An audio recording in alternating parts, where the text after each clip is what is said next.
Hello dear student, welcome in this online platform of engineers classes for you।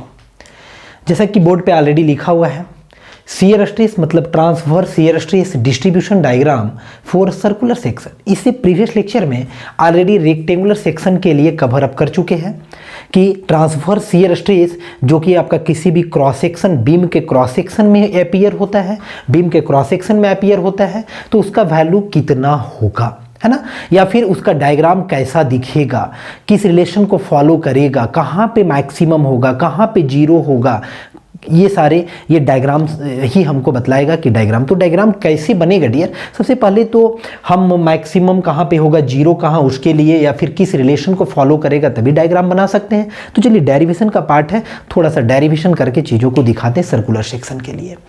तो circular जो है कोई भी बीम होगा, जैसे ये एक बीम है, यदि हम आपसे पूछे कि इसका सेक्शन कैसा होगा क्रॉस सेक्शन, तो आप साइड व्यू देखना पड़ेगा, यानी कि आप कहेंगे सर्कुलर होगा, है कि नहीं। तो इसी को बनाएंगे, यहाँ पे ड्रॉ उसी को करेंगे और फॉर्मूला रिकॉल कराएंगे जो ऑलरेडी आपको फॉर्मूला ट्रांसवर्स शियर स्ट्रेस का हम ड्राइव कर चुके हैं प्रीवियस लेक्चर में। तो चलिए एक हम ड्रॉ किए यहाँ पे, सपोज कीजिए ये है, ये आपका एक क्रॉस सेक्शन है जो कैसा है, सर्कुलर है। थोड़ा सही से बना देते हैं। ये एक आपका सर्कुलर क्रॉस सेक्शन है। अब सर्कुलर क्रॉस सेक्शन है तो ऑब्वियस है कि इसमें एक आपका न्यूट्रल एक्सिस भी होगा। This is your neutral axis, ये मान लीजिए न्यूट्रल एक्सिस है। अब न्यूट्रल एक्सिस के साथ साथ हम डेरिवेशन के लिए क्या करना पड़ेगा कि डेरिवेशन के लिए ना एक हम यहाँ पे एक स्ट्रिप, एलिमेंटल स्ट्रिप कंसीडर करते हैं। चलिए एक एलिमेंटल स्ट्रिप कंसीडर कीजिए, सपोज कीजिए इसका नाम नेमिंग कर देते हैं। ये एलिमेंटल स्ट्रिप जो है ये ए बी है, ए बी इसका नाम है, ए बी एलिमेंटल स्ट्रिप का नाम है। जो कि ए बी जो है ना वो कितने डिस्टेंस पे है, तो ये है वाई डिस्टेंस पे है, क्योंकि यही काम करना पड़ता है। ऑब्वियस एक सर्कल है तो इसका रेडियस भी होगा, है ना। रेडियस सपोज है कैपिटल आर है, कैपिटल आर इसका रेडियस है। और वाई डिस्टेंस पे एक एलिमेंटल स्ट्रिप है, पूरा वाई डिस्टेंस के ऊपर एलिमेंटल स्ट्रिप, एलिमेंटल एक स्ट्रिप कंसीडर किए हैं, ठीक है, एलिमेंटल स्ट्रिप। अब जो है डेरिवेशन पर्पस के लिए इसके अंदर ना एक सब एलिमेंट भी कंसीडर करते हैं, रेड कलर से दिखाते हैं। जस्ट ए बी के ऊपर एक स्ट्रिप कंसीडर करते हैं, एक देखिए रेड कलर से दिखा दिए ए बी के जस्ट ऊपर, जो कि जिसका जो है ना वो आपका कुछ ना कुछ थिकनेस भी होगा, तो वो है आपका डी वाई है। इसका कितना है, तो डी वाई है। तो डियर यहाँ पे जो है वो डी वाई ये थिकनेस है आपका, वो कितना डिस्टेंस पे है, न्यूट्रल एक्सिस से वाई डिस्टेंस पे, जैसा कि डायग्राम में मतलब आपको क्लियरली दिख रहा है। चलिए यहाँ पे ना ए बी तो हो गया, मान लीजिए इस पॉइंट का नाम दे दें सी, इस पॉइंट का नाम क्या दे दें, सी, जो कि ए बी के सेंटर पॉइंट है। सी क्या है, ए बी का सेंटर पॉइंट है। अब जो है ये तो आपका ए बी के ऊपर में स्ट्रिप है, इसको एलिमेंटल स्ट्रिप दी है, ए बी के एबव है, याद रहे above A B, above A B, है ना, ए बी के ऊपर है। लेकिन जो रेड से दिखाए जिसका डी वाई थिकनेस है वो क्या है, तो एलिमेंटल स्ट्रिप जो एबव ए बी है वो कंप्लीट, उसी के अंदर में एक मान लिए हैं डी वाई थिकनेस का। चलिए यहाँ तक क्लियर है। यहाँ पे अब एक चीज ना, फॉर्मूला जानते हैं, वी नो, अब फॉर्मूला ऑलरेडी हम ड्राइव भी कर चुके हैं कि कोई भी क्रॉस सेक्शन, ये तो एक सेक्शन है ना सर्कुलर सेक्शन, तो ये क्रॉस सेक्शन में ही होगा किसी भी बीम का। तो क्रॉस सेक्शन पे कितना शियर स्ट्रेस का, जिसको ट्रांसवर्स शियर स्ट्रेस बोलते हैं डियर स्टूडेंट, तो उसका आप फॉर्मूला जानते हैं कि टॉ इज इक्वल टू होता है F A Y bar divided by I into B. This is the very famous formula for the transverse shear stress at any cross section, at any cross section. अब इसी से आप variation देख सकते हैं, उसी को डिस्ट्रीब्यूशन बोल रहे हैं और उससे डायग्राम बनेगा, ठीक है। तो ये फॉर्मूला हो गया। यहाँ पे जो है हियर यहाँ पे यदि बात करें आप, तो ए वाई बार क्या है, तो ए वाई बार जो है ये आपका क्या है, तो ये मोमेंट है आपका। ए वाई बार जो है ना ये आपका है मोमेंट। ये किसका वैल्यू है, तो ये है मोमेंट का value, moment of area above A B line, है ना, moment of area above A B line about, किसके अबाउट, मोमेंट तो किसी का अबाउट होता है ना, about neutral axis. Neutral axis के अबाउट यदि आप ए बी लाइन के ऊपर का जो एरिया है उसका मोमेंट लेंगे तो ये वैल्यू, ये ए वाई बार वही है डियर। अब यहाँ पे देखिए तो ए मतलब क्या हुआ, एरिया, और ए वाई मिलकर के ये बना यहाँ पे आपका आर। तो आप क्लियरली देख रहे हैं कि ये जो सर्कल है उसका क्या होगा, रेडियस होगा। चलिए आई क्या है यहाँ पे, आई, एफ तो आपका फोर्स है, आई क्या है, आई है मोमेंट ऑफ इनर्शिया ऑफ, देखिए moment of inertia of whole, आप चीजों को समझिएगा, of whole cross section area, of whole cross section area. Whole cross section area लिखे हैं, इसका मीनिंग हुआ पूरा, ये पूरा क्रॉस सेक्शन एरिया, लेकिन ये भी किसके अबाउट होगा, तो अबाउट न्यूट्रल एक्सिस। ये भी मोमेंट जो होगा, मोमेंट ऑफ इनर्शिया, ये न्यूट्रल एक्सिस के अबाउट होगा। अब क्लियरली इसका भी फॉर्मूला जो है ना, आप न्यूट्रल एक्सिस के अबाउट यदि इसका फॉर्मूला का बात करें तो आप जानते हैं clearly pi by 64 D to the power 4 होता है। यदि हम इसका डायमीटर के टर्म में लिखें तो pi by 64 D to the power 4 होगा। ये बहुत ही फैमिलियर है आप इस चीज से, इस फॉर्मूले से। यदि इसको रेडियस के फॉर्म में पुट करें तो कितना हो जाएगा, पाई बाई 64, है ना, और डी के जगह पे, डी टू दी पावर 4 के जगह पे पुट करेंगे रेडियस के टर्म में, तो डायमीटर क्या होगा, 2 टाइम डायमीटर जो होगा वो 2 टाइम्स रेडियस होगा। तो 2 टाइम्स रेडियस यानी कि 2 का 4 पावर करेंगे तो कितना हो जाएगा, 16 होगा यहाँ पे, यानी कि 16 r टू दी पावर 4 होगा। 2 टू दी पावर 4 कितना होगा, 16 होगा। 2 इंटू 2 4 इंटू 2 कितना होगा, 8, और 8 इंटू 2 16 होगा। चलिए अब यहाँ से आप 16 को अब यहाँ से कट भी कर सकते हैं, 16 से 64 कटेगा कितने से, 4 से, तो ये बचेगा क्या डियर, तो रेडियस के फॉर्म में pi by 4 r to the power 4। ये चीजें में आपको कोई प्रॉब्लम नहीं होना चाहिए, यानी कि आई का वैल्यू अबाउट न्यूट्रल एक्सिस जो होगा वो pi by 4 r to the power 4, where r is the radius of this circular section which is shown in this diagram. तो चलिए आई हो गया। अब बी के बारे में बातें करते हैं। चलिए बी के लिए हम ना ऊपर ही लिख देते हैं कि बी क्या है, यहाँ पे नीचे में अब दिखेगा नहीं आपको। बी जो है ना ये विड्थ होता है आपका, जो भी डेरिवेशन किया गया है तो विड्थ, ये विड्थ होता है, विड्थ एट ए बी, है ना। विड्थ एट ए बी कहने का मतलब बी का वैल्यू जो है वो ए बी के ही बराबर होगा। ए से बी का जो लेंथ होगा वही आपका क्या होगा, बी होगा। यहां तक आप क्लियरली समझ गए, फॉर्मूला भी यहां पे हो गया। 9, अब देखिए काम क्या करेंगे। 9, अब एक चीज समझिए आप कि यदि ये जो सब एलिमेंट कंसीडर किए हैं, इसको हम लिख देते हैं, ये क्या कंसीडर किए हैं, कंसीडरिंग, है ना, लिख सकते हैं आप इसको, कंसीडरिंग ये सब एलिमेंट, है ना, कंसीडरिंग ये सब element of D A area. इसका एरिया कितना है, डीए है, लेकिन एलिमेंट का एरिया जो है ये, इसका एरिया को हम ए बोलेंगे, इसका एरिया ए है, लेकिन ये सब एलिमेंट का डीए है एरिया, ठीक है। तो यदि कोई पूछे कि डीए का वैल्यू कितना होगा तो अब डीए का वैल्यू यहां से निकाल सकते हैं। डीए का वैल्यू कितना होगा, तो डीए का वैल्यू एक उसमें सब एलिमेंट है ना, तो सब एलिमेंट यानी कि ए बी इंटू लंबाई गुने चौड़ाई, एक स्ट्रिप है, एक स्ट्रिप है जो रेड कलर से दिख रहा है, तो लंबाई कितना होगा, तो ए बी होगा, और ए बी को मल्टीप्लाई कर देंगे डी वाई से, मल्टीप्लाई कर देंगे, डी वाई थिकनेस है, ए से बी और डी वाई ये एक एरिया हो जाएगा जो डी ए के बराबर होगा। अब ए बी का वैल्यू को यदि आप चाहें तो क्या सी एक सेंटर है डायग्राम में, तो क्या 2 टाइम्स ए सी लिख सकते हैं क्या, 2 टाइम्स ए सी इंटू डी वाई, ये भी लिख सकते हैं। और भी देखिए AC का वैल्यू को, चीजों को समझिए, AC का वैल्यू को यहां पे हम एक ट्राइंगल समझे, इसको O मान ले, तो एक ट्राइंगल है AOC, AOC एक पाइथागोरस लगेगा क्या, तो डायरेक्ट लगाएंगे। आप AC का वैल्यू को लिख सकते हैं, AC का वैल्यू कितना होगा, तो AC के जगह पे होगा root under r square minus Y square. किन्हीं को प्रॉब्लम, AC का वैल्यू होगा root under r square minus Y square, Pythagoras लगाए डियर, और इनटू में dy बाहर रहेगा। तो ये एक फॉर्म r और y के फॉर्म में ये हो गया। ये आपका डी ए का वैल्यू हुआ। अब यदि आप चाहते हैं ना कि मोमेंट निकालें, ये जो डी ए एरिया है, तो डी ए एरिया जो है सब एलिमेंट का एरिया, उसका न्यूट्रल एक्सिस के about moment of D A about neutral axis के अबाउट डीए का मोमेंट का मतलब क्या होता है?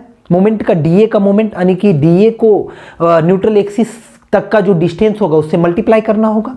तो न्यूट्रल एक्सिस तक का डिस्टेंस कितना है? y है। तो इसका मतलब होगा कि इसका जो वैल्यू होगा हमारा वो होगा dA इंटू वाई होगा डियर। अब dA इंटू वाई होने का मतलब dA का वैल्यू ऊपर में फाइंड हो चुका है, तो कितना हो जाएगा 2 टाइम्स, है ना, यही होगा r स्क्वायर माइनस क्या होगा y स्क्वायर होगा और y इंटू डी वाई होगा, y इंटू डी वाई होगा। या फिर इसको और अच्छे से लिखे तो ऐसे भी लिख सकते हैं क्या, यहीं पे कर देते हैं 2y, है ना, और इधर लिख देते हैं dy होगा, क्योंकि dA का वैल्यू इतना है, dA के जगह पे पुट कर दिए, तो moment of dA about neutral axis निकल गया। अब moment of dA about neutral axis तो निकल गया। यहाँ पे अब ध्यान से जरा चीजों को देखिए, ए वाई बार जो होता है ना, फॉर्मूला में हम ड्राइव किए हैं, ये भी एक मोमेंट होता है एरिया का, ये भी एक मोमेंट होता है एरिया का, होल एरिया का होता है about A B line, above A B line, moment of area above A B line about neutral axis. A B line के ऊपर में कितना एरिया है जरा बताइए तो, ए बी लाइन के ऊपर में ए ही तो है, तो इसीलिए ए इंटू वाई बार हुआ था, ए इंटू वाई बार हुआ था। और वाई बार जो होता है ना वो ओ से यानी न्यूट्रल एक्सिस से आपका जो भी ए बी के ऊपर में एरिया है उसका सी जी तक का डिस्टेंस को ही वाई बार बोला जाता है। तो खैर ए वाई बार कितना हुआ, ये आपका डी ए का है। तो यदि हम दोनों को इक्वेट करें, ये पूरा एरिया का है, अब इसको भी पूरा एरिया के लिए क्या करना पड़ेगा, ऑब्वियस है कि इंटीग्रेट करना पड़ेगा। ये ओनली सब एलिमेंट का है, ए बी के ऊपर का पूरा एरिया को हमको कंसीडर करना होगा। चीजों को समझिए। हेंस देखिए क्या कर सकते हैं यहाँ पे, तो आप ऐसे लिख सकते हैं ए वाई बार, क्योंकि ये मोमेंट पूरे एरिया का है, ए बी के ऊपर का पूरे एरिया का है, लेकिन ये वाला जो मोमेंट का वैल्यू है मेरे प्यारे स्टूडेंट, ये जो मोमेंट का वैल्यू है ये ओनली सब एलिमेंट जो डी ए एरिया है उसका है। तो इंटीग्रेट कर देंगे तो पूरे निकल जाएगा, इंटीग्रेट कर दिए और लिमिट कहाँ से लेंगे, y से लेकर के r तक इंटीग्रेट कर देंगे। यहां से यहां तक y है तो y से r तक, y से r तक, y से r तक। जब y से r तक करेंगे, y से r तक करेंगे तो ए बी के ऊपर का पूरा एरिया इंक्लूड होगा। लिमिट के बारे में समझिए, यहां पे कितना हुआ 2y root under r square minus Y square into D Y. यहां तक उम्मीद है कि आप चीजों को समझ रहे होंगे। अब इसका इंटीग्रेशन का बात हो गया कि इंटीग्रेशन कैसे किया जाए, है ना। तो इंटीग्रेशन के लिए यहां पे देखिए हम इधर आपको सॉल्व करके दिखा रहे हैं। इधर देखिए यहां पे लेट मान लिए कि रूट, चलिए रूट वाला नहीं, R square minus Y square is equal to मान लिए एक्स, ये मान लिए एक्स मान लिए। तो जब ये एक्स होगा तो इसको जब डिफरेंशिएट करेंगे, differentiating with respect to Y के रिस्पेक्ट में डिफरेंशिएट कीजिए, आर कांस्टेंट है 0 हो जाएगा। ये कितना होगा डिफरेंशिएशन के बाद -2y होगा, इज इक्वल टू क्या होगा dx बाई डी वाई होगा डियर। अब इसको ऐसे लिख सकते हैं क्या, -2y डी वाई बराबर डी एक्स, ये ऐसा लिख सकते हैं क्या, इजीली लिख सकते हैं। अब यहां पे भी ध्यान से देखिए 2y डी वाई है, लेकिन माइनस सिर्फ नहीं है। यदि ऐसा इसमें कर दें कि माइनस से एक स्टेप और आप लिखिएगा, माइनस रेड से इसीलिए दिखा रहे हैं, माइनस बाहर और अंदर दोनों ले लें, माइनस माइनस क्या हो जाएगा, प्लस हो जाएगा। बात तो वही हुआ ना। तो अब क्या ऐसा लिख सकते हैं क्या, यहाँ पे इंटीग्रेशन y से कहाँ तक, r तक इंटीग्रेट करेंगे और देखिए इसको यहाँ से यहाँ सब्स्टिट्यूट कर देंगे, ये वाला वैल्यू को -2y D Y is equal to D X, और रूट के अंदर में क्या होगा आर स्क्वायर वाई स्क्वायर को x है तो रूट अंडर x हो जाएगा, और ये क्या हो जाएगा ये आपका डी एक्स हो जाएगा, और बाहर में क्या बचेगा, माइनस भी रहेगा। ठीक है। यदि हम सिर्फ इतना ही को इंटीग्रेट करें तो कुछ ऐसा होगा, ऐसा होगा ना। अब यहीं से इसके अंदर वाला विदाउट लिमिट, कितना होगा इंटीग्रेशन। अब जो है इसको आप सिंप्लीफाई ऐसे भी कर सकते हैं, इसको जब आप इंटीग्रेट करेंगे तो रूट के अंदर का कितना होगा x to the power half होगा ना, इंटीग्रेशन का फॉर्मूला जानते हैं n+1 होगा, x टू दी पावर तो हाफ यानी कि 3/2 होगा, और डिवाइडेड बाय कितना होगा, माइनस भी होगा इसके बाहर, डिवाइडेड बाय 3/2 होगा, है ना। और यहाँ पे ये आपका ये वाला वैल्यू होगा। अब देखिए डियर, ये जो x के जगह पे है ना, x को अब रिप्लेस करेंगे। ये देखिए ये x है, x को क्या माने हैं, x is equal to starting में ही r² माइनस y², तो उससे आप इसको ना रिप्लेस कर दीजिए। जरा देखिए रिप्लेस करेंगे तो कितना होगा, माइनस बाहर ले लिए, है ना, तो यहाँ पे क्या हो जाएगा, माइनस के साथ 2/3 हो जाएगा बाहर, 2/3, ठीक है। और ये x के जगह पे क्या रखेंगे, तो x के जगह पे r² माइनस y², और ये पूरे का पावर कितना होगा, 3/2 होगा, ठीक है। अब यहाँ पे जो है ना इसका लिमिट का जो वैल्यू था y से r, वो भी पुट कर देते हैं, y से r। अब देखिए upper limit minus lower limit यदि यहाँ पे पुट करेंगे तो कितना आएगा, -2/3 को जो है वो कॉमन ही रहने देते हैं। y के जगह पे अपर लिमिट r पुट करेंगे तो कितना होगा, r² माइनस r² हो जाएगा, और क्या होगा, पावर 3/2, और माइनस कितना होगा, माइनस फिर से r², y के जगह पे लोअर लिमिट तो y ही पुट करेंगे, r² माइनस y², पावर में कितना होगा, 3/2 होगा। अब यहाँ से देखिए जरा, तो ये r² और r² दोनों क्या हो जाएगा, दोनों कैंसल आउट आपका हो जाएगा। अब वो तो 0 हो गया, और फिर एक इंटरेस्टिंग चीज़ देखिए, माइनस और माइनस क्या हो जाएगा, प्लस, तो 2/3 हो गया, और फिर क्या होगा, r² माइनस y², और पूरे का पावर कितना होगा, 3/2। और ये जो वैल्यू आया ना किसी और का नहीं है, ये ay बार का वैल्यू है, इस चीज़ को आप गांठ बांधिए, ay बार का वैल्यू इतना आ गया डियर। अब ay बार का वैल्यू आपको मालूम हो गया क्या, इस फॉर्मूले में पुट कर सकते हैं क्या। चलिए यहाँ से जो है वो इस चीज़ को अब थोड़ा मिटाते हैं, इसी फॉर्मूले में यहीं से पुट करके आपको हम दिखाते हैं। इधर का सारा चीज़ तो आप लिख ही चुके हैं।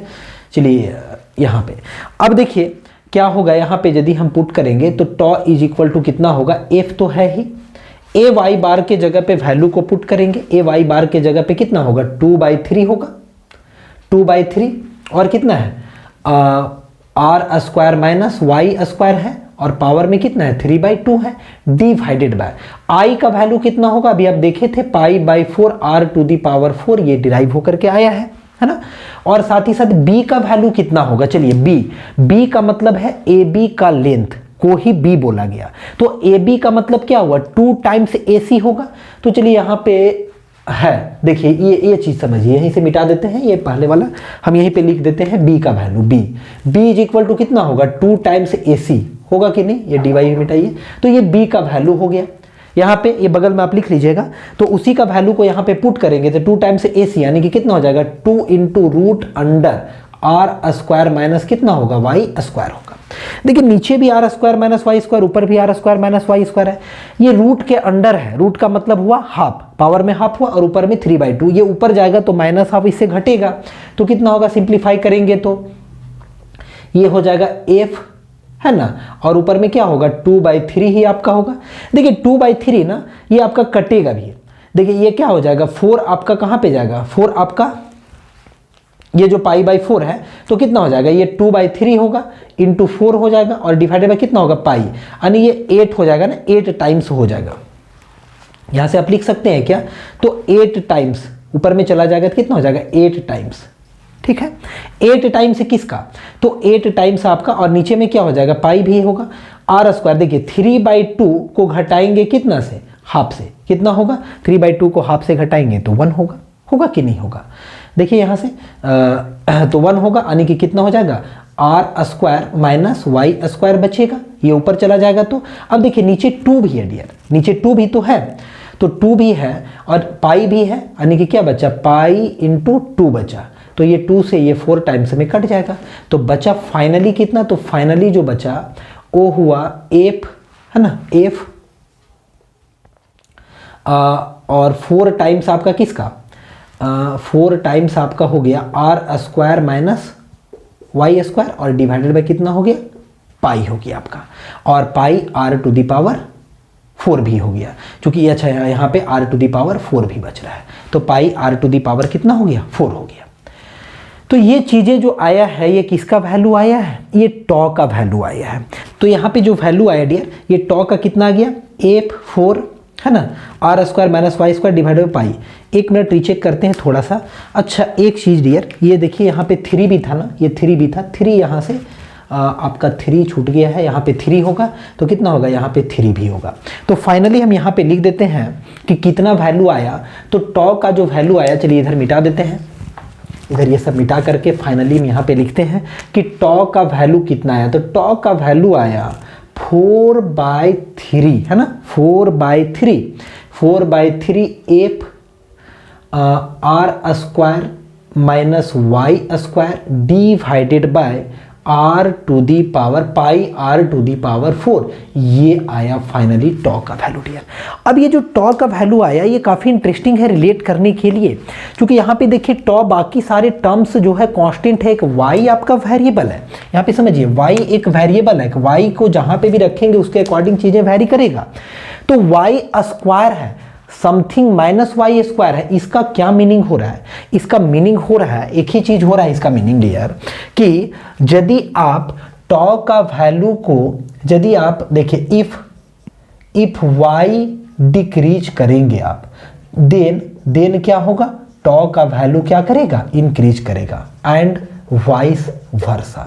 क्या यहाँ पे दिख रहा है क्या ऐसा? अब जरा देखिए, y का वैल्यू को यदि घटाएंगे तो एक वैल्यू से एक बहुत छोटा वैल्यू घटेगा तो टॉ का वैल्यू इंक्रीज करेगा, या फिर y का वैल्यू को यदि आप इंक्रीज कर देंगे तो एक वैल्यू से एक बड़ा वैल्यू माइनस होगा तो ये वैल्यू क्या हो जाएगा, डिक्रीज कर जाएगा।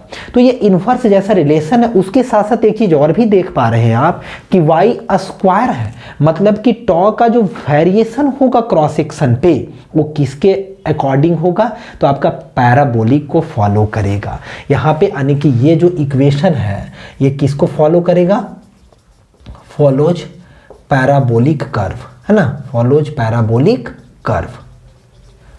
पैराबोलिक कर्व क्यों, ये समझ में आया आपको? पैराबोलिक कर्व इसलिए क्योंकि ये वाई स्क्वायर पे वेरिएशन दिखा रहा है, टॉ का वाई स्क्वायर पे वेरिएशन है, जो भी है घटना बढ़ना जो भी इन्वर्स रिलेशन है वो वाई स्क्वायर पे वेरिएशन है, इसीलिए पैराबोलिक को फॉलो कर रहा है। अब जो है जरा देखिए, अब 2 पॉइंट कंसिडर करते हैं। At y is equal to 0, जरा देखिए हम y को वैल्यू को जो है ना इस फॉर्मूले में 0 कर देते हैं। 0 करने का मतलब न्यूट्रल एक्सिस पे आ गया है। तो जरा देखिए ट्रांसवर्स शियर स्ट्रेस का वैल्यू कितना होता है, this is the value of transverse shear stress है ना क्रॉस सेक्शन पे। तो y को 0 करेंगे तो यहाँ पे 0 हो जाएगा, तो टॉ का वैल्यू कितना होगा, 4/3 होगा है ना, 4/3। अब देखिए y का वैल्यू को डिक्रीज करते हैं तो टॉ बढ़ जाता है, तो इतना ज़्यादा डिक्रीज कर दिया जाए कि 0 के करीब ले आया जाए, या 0 ही कर दिया जाए, 0 करीब क्या 0 ही कर दे, तो 0 कर दे तो ऑब्वियस है टाउ का जो वैल्यू होगा इंक्रीज होकर के मैक्सिमम तक पहुंच जाएगा। तो यानी कि y0 पे टॉ मैक्सिमम मिलेगा मेरे प्यारे student.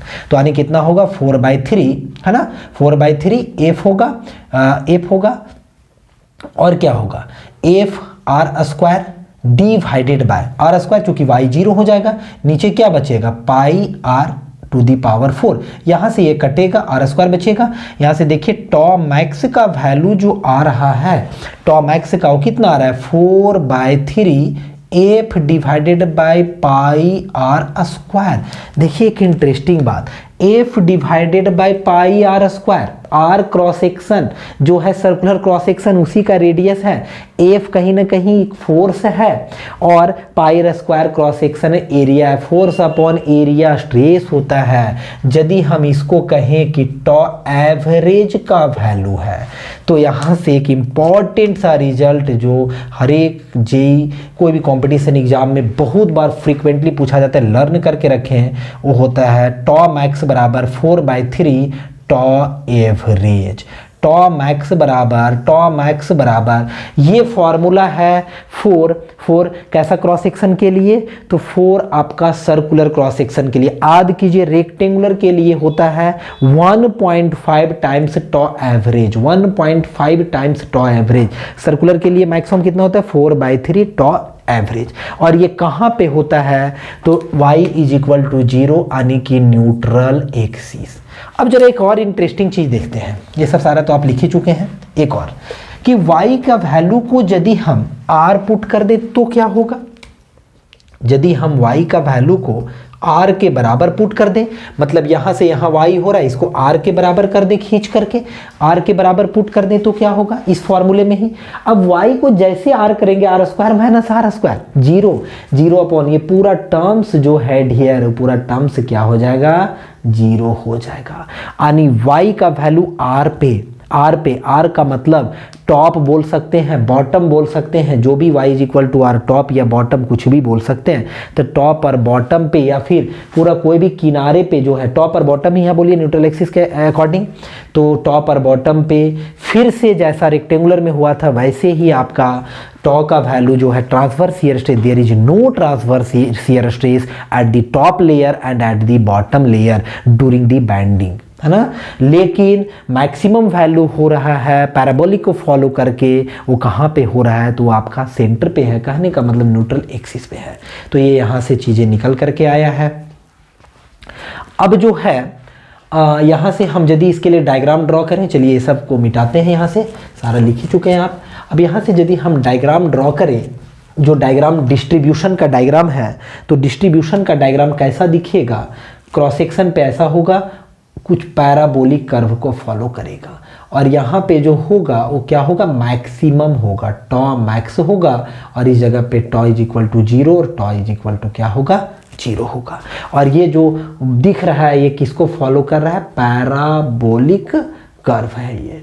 This is your parabolic curve, linear line से कनेक्ट नहीं किए हैं, this is your parabolic curve dear. यदि कुछ आप मिसलेनियस टाइप का, जैसे कि आई सेक्शन, टी सेक्शन के लिए, ये तो हम फॉर्मूला ड्राइव तो ऐसा कुछ नहीं करेंगे, पर उसके लिए हम डायग्राम वेरिएशन एक एक्स्ट्रा चीज़ें थोड़ा सा हम बता देते हैं इसी में कि कैसे वो होगा। चलिए, जैसे कि आपके पास ना मान लेते हैं आई सेक्शन है, तो आई सेक्शन के लिए लर्न करके रखेंगे, ये सब चीज़ें ना कंपटीशन में पॉइंट ऑफ व्यू से काफ़ी इंपॉर्टेंट है, पूछा जाता है। एक सिमेट्रिकल है, ठीक है, ऑब्वियस है, इसका जो होगा वो सेंट्राइडल एक्सिस यहीं से पास करेगा, न्यूट्रल एक्सिस कर सकते हैं। तो इसके लिए जो ड्रॉ होगा ना, वो ड्रॉ इस तरह से कुछ होगा, याद रखेंगे आप।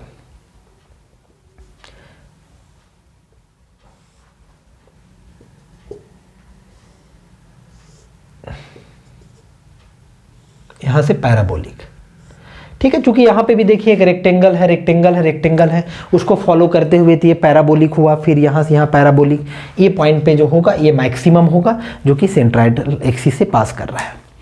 एक और भी यदि हम बात करें कौन सा सेक्शन के लिए, चलिए एक और बहुत ही फैमिलियर सेक्शन है, और वो है आपका टी सेक्शन। तो टी के लिए यदि बात करें, चलिए ये आपका एक मान लेते हैं टी सेक्शन है,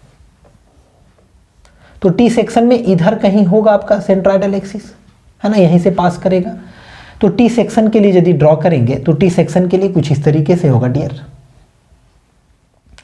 ये होगा आपका,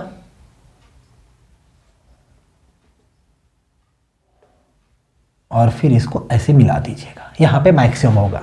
तो ये है shear stress distribution diagram for T section. मान लीजिए क्रॉस सेक्शन किसी बीम का यदि टी जैसा रहता है, ये सब सारा क्रॉस सेक्शन है, इस बात को भूलिए नहीं, ये क्रॉस सेक्शन है, ये सब क्रॉस सेक्शन है। ये भी क्या है, यदि आपका क्रॉस सेक्शन जो हो वो क्रॉस सेक्शन टी हो, क्रॉस सेक्शन आई हो, तो इस तरह के क्रॉस सेक्शन के लिए यदि शियर स्ट्रेस का डिस्ट्रीब्यूशन कैसे कैसे होगा, where maximum shear stress occurs, तो आप चीज़ों को यहाँ से इस तरह से कर सकते हैं, जो ऐसा एक डायग्राम बनेगा, क्योंकि डिस्ट्रीब्यूशन डायग्राम हम लोग पढ़ रहे थे। उम्मीद है ये लेक्चर आपको बहुत ही प्यारा लग रहा होगा। यदि आपको लेक्चर काफ़ी पसंद आ रहा होगा, जरूर आप वीडियो को लाइक करें, शेयर करें, आप रायता की तरह वीडियो को फैला दें मेरे प्यारे स्टूडेंट। अब मिलते हैं नेक्स्ट वीडियो में। यदि आपको कोई भी क्वारी हो तो जरूर कमेंट बॉक्स में कमेंट करें। आप स्ट्रेंथ ऑफ मटेरियल के सेक्शन में जाए, ढेरों सारा मेरा लेक्चर ऑलरेडी अपलोडेड है, तो वहाँ से बहुत कुछ आपको बेनिफिट जरूर मिलेगा मेरे चैनल से। यदि चैनल पे नए होंगे तो सब्सक्राइब करना ना भूलें। So dear, thank you for watching.